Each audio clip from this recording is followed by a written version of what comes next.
잠언 26장. 미련한 자에게는 영예가 적당하지 아니하니 마치 여름에 눈 오는 것과 추수 때에 비 오는 것 같으니라. 까닭없는 저주는 참새가 떠드는 것과 제비가 날아가는 것 같이 이루어지지 아니하느니라. 말에는 채찍이요 나귀에게는 재갈이요 미련한 자의 등에는 막대기니라. 미련한 자의 어리석은 것을 따라 대답하지 말라. 두렵건대 너도 그와 같을까 하노라.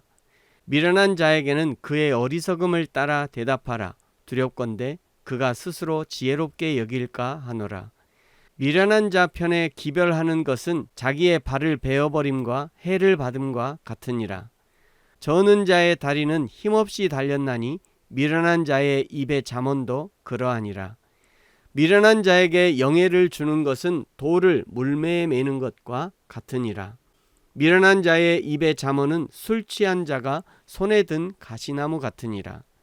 장인이 온갖 것을 만들지라도 미련한 자를 고용하는 것은 지나가는 행인을 고용함과 같으니라. 개가 그 토한 것을 도로 먹는 것 같이 미련한 자는 그 미련한 것을 거듭 행하느니라. 내가 스스로 지혜롭게 여기는 자를 보느냐?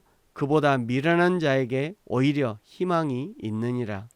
게으른 자는 길에 사자가 있다, 거리에 사자가 있다 하느니라. 문짝이 돌저기를 따라서 도는 것 같이 게으른 자는 침상에서 도느니라. 게으른 자는 그 손을 그릇에 놓고도 입으로 올리기를 괴로워하느니라. 게으른 자는 사리에 맞게 대답하는 사람 7보다 자기를 지혜롭게 여기느니라. 길로 지나가다가 자기와 상관없는 다툼을 간섭하는 자는 개의 귀를 잡는 자와 같으니라. 횃불을 던지며 화살을 쏘아서 사람을 죽이는 미친 사람이 있나니 자기의 이웃을 속이고 말하기를 내가 희롱하였다 하는 자도 그러하니라. 나무가 다하면 불이 꺼지고 말쟁이가 없어지면 다툼이 쉬느니라. 숯불 위에 숯을 더하는 것과 타는 불에 나무를 더하는 것 같이 다툼을 좋아하는 자는 시비를 일으키느니라. 남의 말하기를 좋아하는 자의 말은 별식과 같아서 뱃속 깊은 데로 내려가느니라. 온유한 입술에 악한 마음은 낮은 은을 입힌 톡이니라. 원수는 입술로는 꾸미고 속으로는 속임을 품나니 그 말이 좋을지라도 믿지 말 것은 그 마음에 7가지 가증한 것이 있음이니라. 속임으로 그 미움을 감출지라도 그의 악이 회중 앞에 드러나리라. 함정을 파는 자는 그것에 빠질 것이요 돌을 굴리는 자는 도리어 그것에 치이리라. 거짓말하는 자는 자기가 해한 자를 미워하고 아첨하는 입은 패망을 일으키느니라. 아멘. 오늘 26장은 반복적으로 미련한 자를 강조하고 있죠. 1절부터 13절까지 9절마다 미련한 자에 대한 교훈이 들어 있습니다. 미련한 자는 하나님을 경외할 줄 모르고 하나님의 계명대로 살지 않는 자입니다.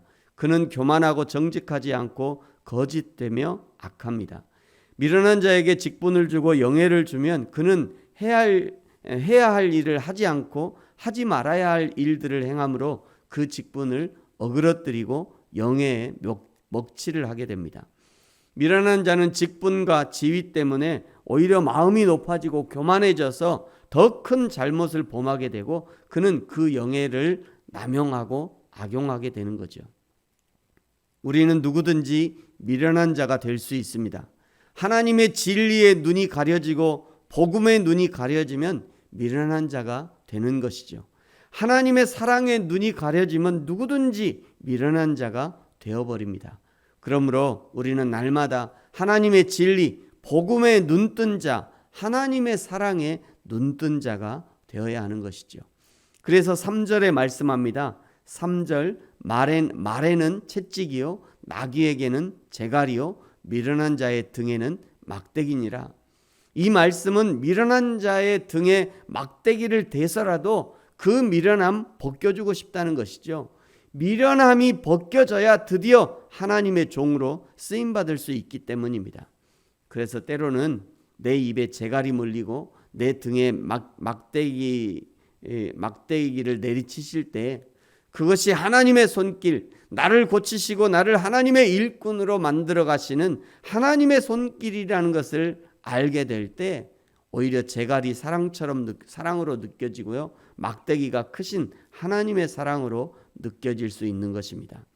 저와 여러분의 하나님과의 관계가 거기까지, 제갈과 막대기가 사랑으로 느껴지기까지, 거기까지 하나님과 우리의 관계가 발전될 수 있으면 좋을 것 같습니다. 13절부터는 반복적으로 게으른 자에 대한 교훈을 주시죠. 잠언 22장 13절에도 게으른 자는 사자가 밖에 있어서 나가지 않겠다라고 말하더니 오늘 13절에도요, 사자가 길에 거리에 있다라고 행합니다. 동서고금을 막론하고 게으른 자의 행태는 비슷합니다.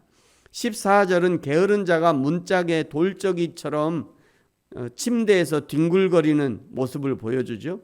이런 게으른 자에게 최고의 약은 배고픔입니다. 그래서 바울이 데살로니가 교인들에게 일하지 않으려거든 먹지도 말라 경고했던 것이죠. 사랑하는 성도 여러분, 저와 여러분이 게으름과 미련함을 벗어버리고 성령 하나님께서 게으름과 미련함을 벗겨주시기를 간구하고 하나님의 말씀으로 명철함을 얻고 성령 하나님의 인도하심에 순종함으로 부지런하고 또 충성하는 성령의 사람이 되어지시기를 예수님의 이름으로 축복합니다. 기도하겠습니다. 하나님 아버지 감사합니다. 하나님, 우리가 언제든지 미련하고 게으른 사람이 될 수 있다는 것을 주의하면서 날마다 성령 하나님의 인도하심에 순종하게 하시고 순종함으로 부지런한 사람 되고 충성된 하나님의 일꾼이 되어서 하나님을 기쁘시게 하는 일꾼, 하나님을 위해 위대한 일을 시도하고 이루어드리는 하나님의 일꾼이 되게 하여 주옵소서. 감사합니다. 예수님의 이름으로 기도합니다. 아멘. 하늘에 계신 우리 아버지여, 이름이 거룩히 여김을 받으시오며 나라가 임하시오며 뜻이 하늘에서 이루어진 것 같이 땅에서도 이루어지이다.